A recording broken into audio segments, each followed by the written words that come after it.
22 News reporter Katrina Kincaid is live in Agawam with how DPWs have been preparing for this storm. Katrina, good morning. What's it like out there right now?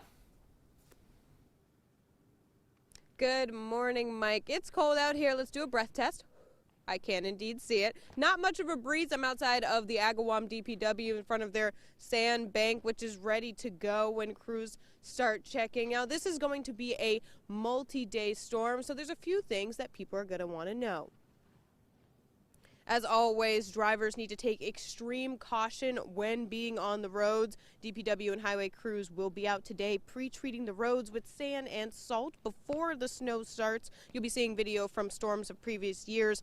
Mass DOT has nearly 4,000 pieces of equipment and 2,000 plows ready to go. Multiple parking bans are also going into effect tonight, including Springfield starting at 7 p.m. Holyoke actually started at 7 a.m. this morning, and Greenfield also started a parking ban this morning. We have a full list of all the parking bans in the area going into effect today on wwlp.com. In Agawam, Katrina Kincaid, 22 News.